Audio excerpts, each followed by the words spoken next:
everybody, I'm Kira, And I'm Elisa. and you're watching Polymer Clay TV. And today we're going to show you how to use our image transfer sheet to create a really cool journal cover.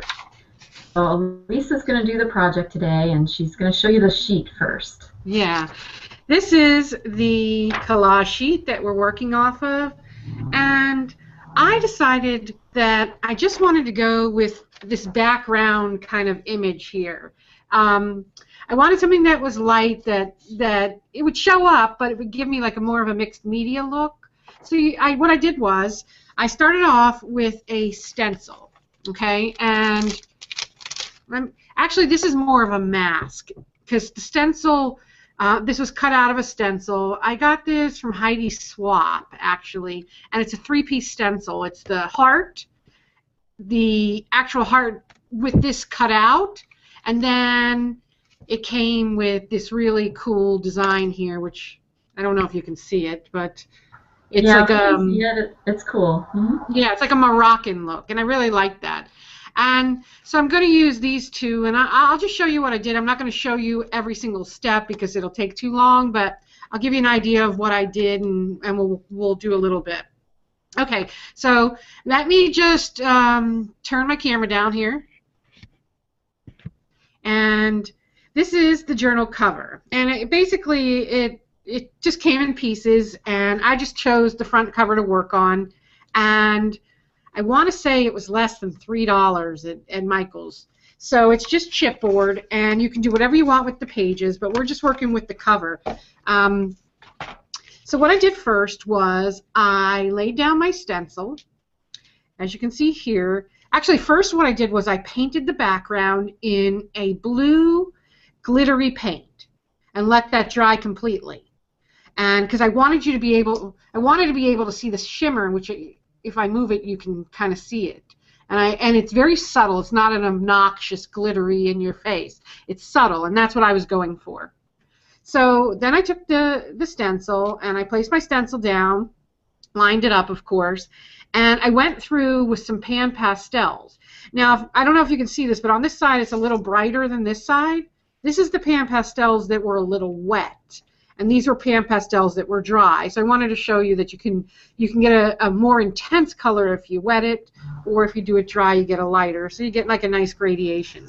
And so I did that. What do you mean when you say that you wet it? Well, I wet my brush.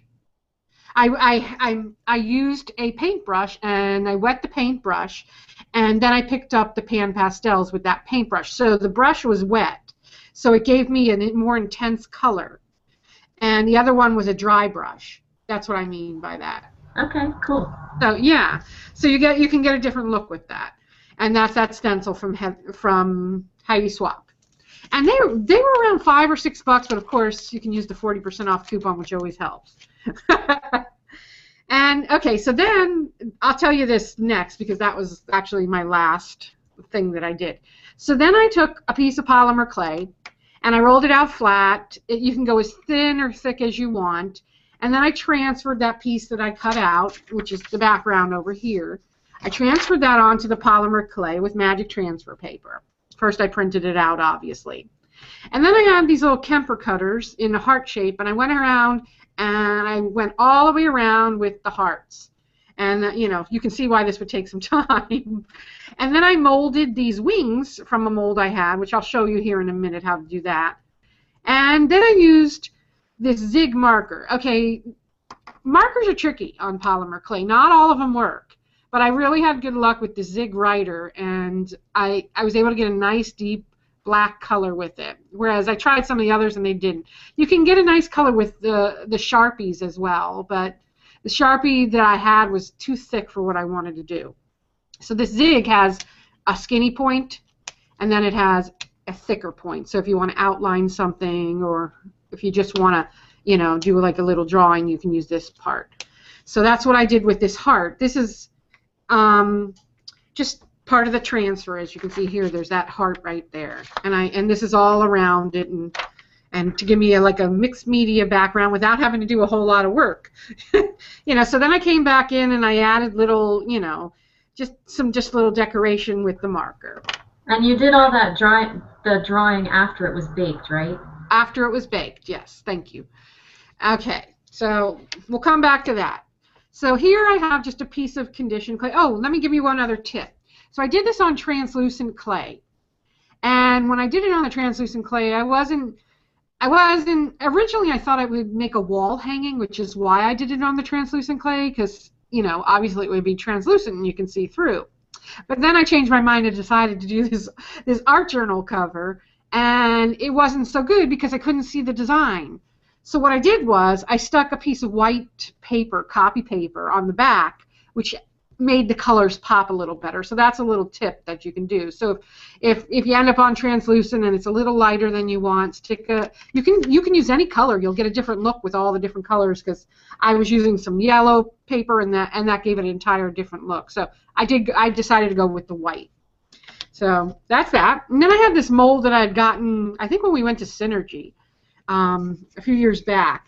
And what I did was I conditioned my clay and I rolled it in a ball, and then I roll it in like a tube shape when I'm molding. And this is a silicone mold and it's completely flexible. You can make your own molds too. There's many products on the market. This is our favorite to make our own mold. It's Amazing Mold Putty, and it's 2 parts. And you combine the 2 parts together until they come to be like a light yellow. And then you have a little bit of working time, and you take your piece, mold it in there, and let it set up. It takes about 15 minutes. So if you do want to make your own mold, you can. But this is a pre-made mold that I had, so I'm going to use that. So what I like to do is kind of elongate it a little, so I know that it kind of fits in the area I'm going with. And this is way more clay than I need. So I'm just going to push it in, and I like to use my roller, because when I roll over it, it's going to push it into all those little crevices of the mold, which is what I want, because I want a nice imprint of every detail. So now this is one of the tips for cutting extra clay out of the mold. You want to have a super, super sharp blade. It must be super sharp or you're not going to get the effects you want. It's going to just make a mess and just drag your clay all over. So you want to you can start with little bits and pull off the extra. And I can do this until it's completely flush with the mold. And then I know I got the exact shape I want. So if you might hear my cat walking around, what's up, Missy Kitty? She's stomping around here. We have a chance of snow today here in northern Florida, go figure. So she's wanting to stay inside with us, and she's an outdoor cat, but she's bored because she's an outdoor cat. But anyways, I picked up all her toys so they weren't all over the place, and she's probably looking for them. So now I'm just using my fingers and kind of pushing it in so that it's in all the grooves I want it to be in. And, you know, it's not hanging over the side. This just helps me so that I don't have to do as much cleanup later. Because if you leave all that stuff hanging over the edge, you have to do more cleanup later. So there I have it. It's in the mold, and I'm just going to flip it over. Oh, here's a piece from my mold. Kira says she never cuts her molds. I always cut my molds. She's like, how do you cut silicone? I'm unable. I can't cut the mold. It won't cut for me. It always cuts. So go figure. So I just flip it over, and then what I like to do is push it on my work surface and then lift up. And there I have a beautiful wing. How cool is that? And super, super easy to do. So I did find with this particular wing mold, it was a little thicker than I wanted. So I actually shaved down the back of it too. I mean, you don't have to, but I shaved it down because it was a little thick. When I put it on there, it stood up too high like that. So it's totally up to you. You're probably going to have a different wing mold than I have anyways. And I also found that the wings were too long. So I also cut off a little extra like this. And that actually helped to eliminate the bulk. So that's basically how I did the wings. And I made 2, and then I blended it together with the clay and baked it. So then I came back to add these decorations, and I'm not the world's best, drawer. It's just not my forte. So I decided to use some rub-ons. And rub-ons work really well on the chipboard. They actually even work on polymer clay. So you might think about how you can add rub-ons. And the way those work is it comes on a sheet so that they don't stick to everything, and you just cut out the design you want. And this actually here came off this one. It was just like a little paisley shape, and I just cut it off and added it onto this other. These were different ones here. And so I got a really neat look with the rub-ons. And then to glue it down, I would just use some gel medium, and you can just put that right on the back, and you can use your finger, or you can use a brush, whatever, it's up to you. But I choose gel medium because I think it gives a really nice stick to the clay, and it works really well all my mixed media projects, and it keeps your stuff where you put it. So you just center some out and just spread it all over, and then you just adhere it where you want it. And I wanted this on an angle like it's flying away, and give it a nice little push, and then let it dry. And that's as simple as it is to make a really cool journal cover without, too much work, and really cute. So you can think about different ways to use the rub-ons, to use the clay, to add, decorations. You could do like Zentangles or something with your marker. If you're a little more artistic, or if you can draw better than I can, I should say that. Which Kira can, so she would probably use the pen more than I did. I just used the pen to like outline and add little decorations, so it kind of all went together. And that's it. Cool. Very nice. You can do so many different things with chipboard and polymer clay, and making journal covers is a really great way to personalize that whole art journaling experience, because a lot of people like to do that now. So.